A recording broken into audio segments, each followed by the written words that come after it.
أعوذ بالله من الشيطان الرجيم. بسم الله الرحمن الرحيم.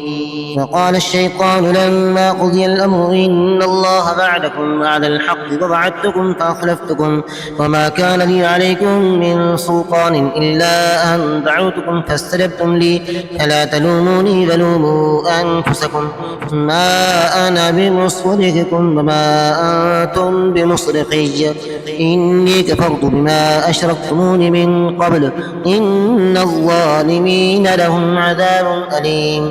وأدخل الذين آمنوا وعملوا الصالحات جنات تجري من تحتها الأنهار خالدين فيها بإذن ربهم تحيتهم فيها سلام. ألم تر كيف ضرب الله مثلا كلمة طيبة كشجرة طيبة أصلها ثابت وفرعها في السماء تؤتي أكلها كل حين بإذن ربها ويضرب الله الأمثال للناس لعلهم يتذكرون. ومثل كلمة خبيثة كشجرة خبيثة اجتثت من فوق الأرض ما لها من قرار يثبت الله الذين آمنوا بالقول الثابت في الحياة الدنيا وفي الآخرة ويذل الله الظالمين ويفعل الله ما يشاء. ألم تر إلى الذين بدلوا نعمة الله كفرا وأحلوا قومهم دار البوار جهنم يصلونها فبئس القرار وجعلوا لله أندادا ليضلوا عن سبيله قل تمتعوا فإن مصيركم إلى النار. قل لعبادي الذين آمنوا يقيموا الصلاة وينفقوا مما رزقناهم سرا وعلانية من قبل أن يأتي يوم لا بيع فيه ولا خلال. الله الذي خلق السماوات والأرض وأنزل من السماء ماء فأخرج به من الثمرات رزقا لكم وسخر لكم الفلك لتجري في البحر بأمره وسخر لكم الأنهار وسخر لكم الشمس والقمر دائبين وسخر لكم الليل والنهار وآتاكم من كل ما سألتموه وإن تعدوا نعمة الله لا تحصوها إن الله لغفور رحيم. إن الإنسان لظلوم كفار وإن تعدوا نعمة الله لا تحصوها إن الإنسان لظلوم كفار. وإذ قال إبراهيم رب اجعل هذا البلد آمنا واجنبني وبني أن نعبد الأصنام رب إنهن أضللن كثيرا من الناس فمن تبعني فإنه مني ومن عصاني فإنك غفور رحيم.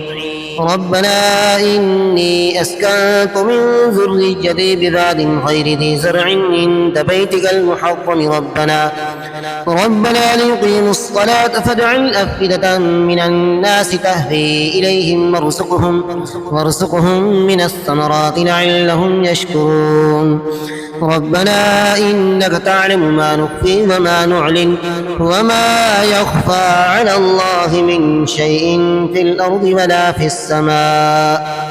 الحمد لله الذي ذهب لي على الكبر إسماعيل وإسحاق إن ربي لسميع الدعاء. رب اجعلني مقيم الصلاة ومن ذريتي ربنا فتقبل دعاء. ربنا اغفر لي ولوالدي وللمؤمنين يوم يقوم الحساب. ولا تحسبن الله غافلا عما يعمل الظالمون إنما يؤخرهم ليوم تشخص فيه الأبصار مهطعين مقنعي رؤوسهم لا يرتد إليهم طرفهم وأفئدتهم هواء. وأنذر الناس يوم يأتيهم العذاب فيقول الذين ظلموا ربنا أخرنا إلى أجل قريب نجب دعوتك ونتبع الرسل أولم تكونوا أقسمتم من قبل ما لكم من سبال. وسكنتم في مساكن الذين ظلموا أنفسهم وتبين لكم كيف فعلنا بهم وضربنا لكم الأمثال فقد مكروا مكرهم وعند الله مكرهم وإن كان مكرهم لتزول منه الجبال فلا تحسبن الله مخلف بعده رسله إن الله عزيز ذو انتقام.